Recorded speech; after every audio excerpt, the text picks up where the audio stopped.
Greetings, my fellow creeps, and welcome back to the Mask Fan Attic once again. You know, I don't know about you, but I'm kind of in the mood for a robot mask today, so I think I'll just turn on the robot detector here. Now you see the robot detector will emit a special distinctive tone in the event that there are any robots present. You see, so we'll scan the attic for robots. What about you should be able to tell when it picks up, if it picks up anything. Maybe there aren't any robots. Well, okay, good. Apparently there is a robot. I'll just have to get this junk out of the way first. It's on top of the things here. Let's you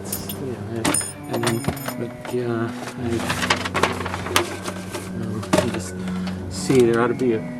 Oh, there! Yeah, now I see. You sure? Now I see the robot. Good thing I had that robot detector on, you know, because without it I might not have found this guy, which is a Don Post mask called Metaluna Robot. That's right, Metaluna Robot.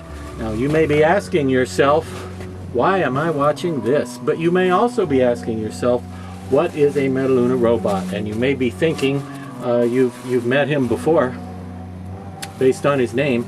Well, let's see. Metaluna, what would that mean? That would mean, well, meta, M-E-T-A, is a prefix, which generally means either beyond or more than, more comprehensive than, or it can mean something that is about its own subject, like, you know, meta jokes are jokes about jokes, and meta-philosophy is philosophy about philosophizing, and meta-mathematics is mathematics about systems of mathematics. Meta-language is language used to talk about language. So, if this is Metaluna, well, lunar usually means it has to do with the moon, so could that mean beyond the moon? Or about the discussion of the moon? Or something really, you know, interesting like that? Or could it just be that when they came out with this mask, somebody at Don Post Studios saw an old movie from 1955 called This Island Earth, which had a planet in it called Metaluna, and they thought, yeah, that's kind of a cool word. Let's call him that.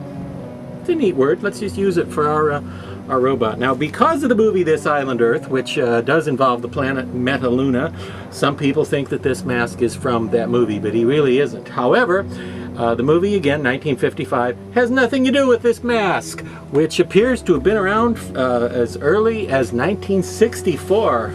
Wow. Holy mackerel, right?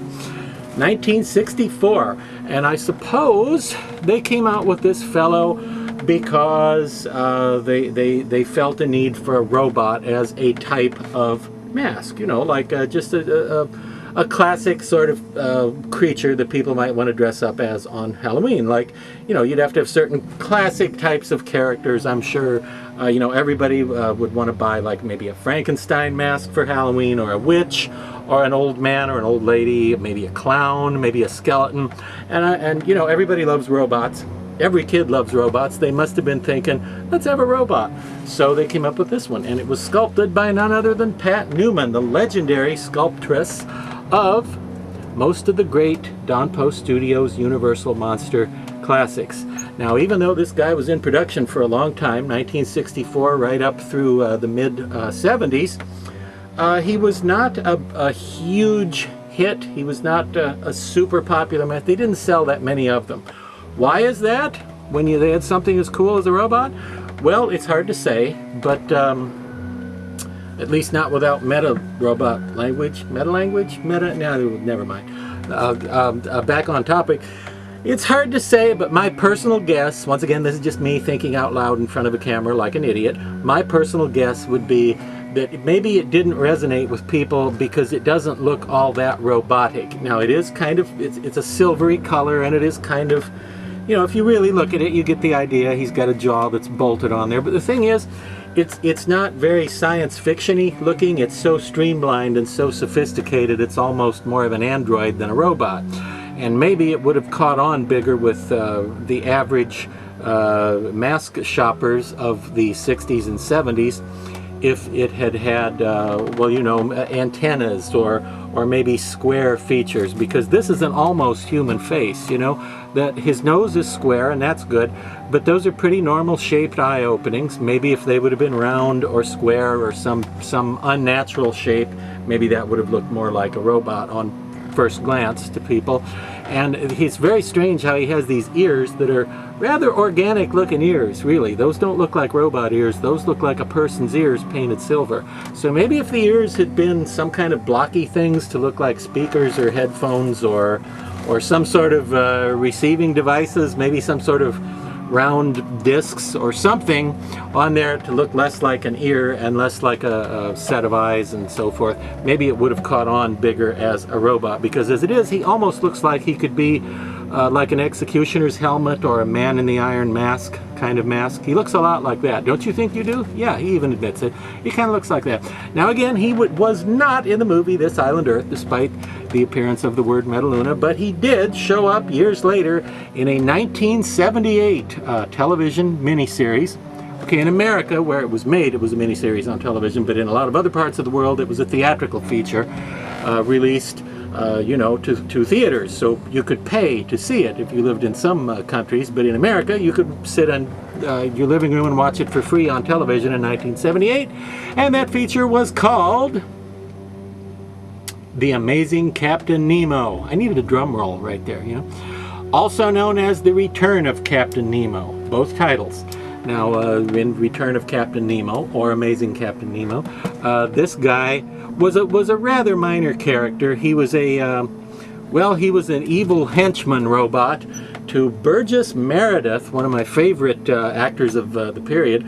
Burgess Meredith's evil genius, who, by the way, had like the least scary name of any villain ever, at least until they make a movie where James Bond saves the world from the evil Gaylord Q Tinkledink.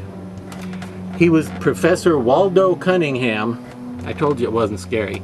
Professor Waldo Cunningham was the evil mastermind who created robots and so forth, and had bombs and you know, high-tech scientific gadgetry to threaten the world in his supervillain-like manner.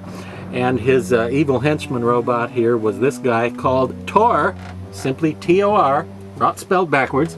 Tor, just like Tor Johnson. It's no wonder I was confused as a child, isn't it?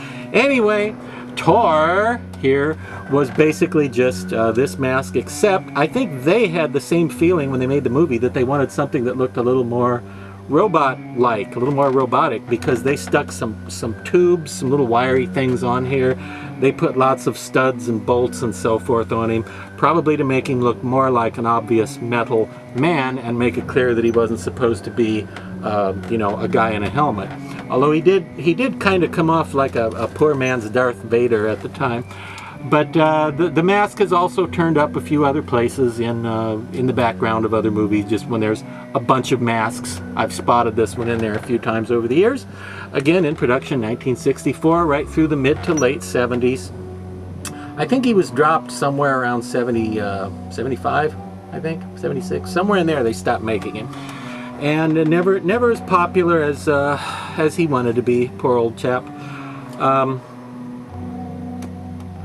He's made of vinyl, yeah, rather than latex. A lot of the masks were latex, of course, but Metaluna Robot, also known as Metaluna Man, was generally vinyl.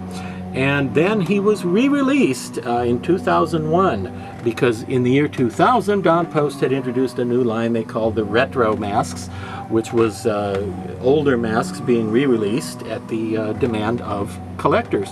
And one of those masks that came out as part of the retro line the following year, 2001, was Metaluna Man, also known as Metaluna Robot, and here he is. Now, I've seen some of these with some shading on them, like a little bit of black along these lines to divide these things, maybe a black line along here where his cranium is bolted on, you see that?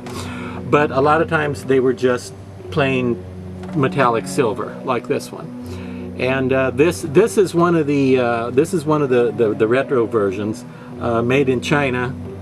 Not as nice a quality as the old ones that were made at Don Post Studios in the 60s, but still pretty cool and looks an awful lot like it. And well, if you're a big, huge fan of Return of Captain Nemo, well, you'll have to have one of these. Of course, you have to put screws and bolts and studs and tubes and wires and, well, anyway. Oh, and a big collar, a big silver Dracula-looking collar behind his head too. But anyway, Metaluna Man, aka Metaluna Robot, cool mask. You can still occasionally find them turning up on places like eBay and some of the mask websites. So if you like robots, look for him, and if you don't like robots, look out.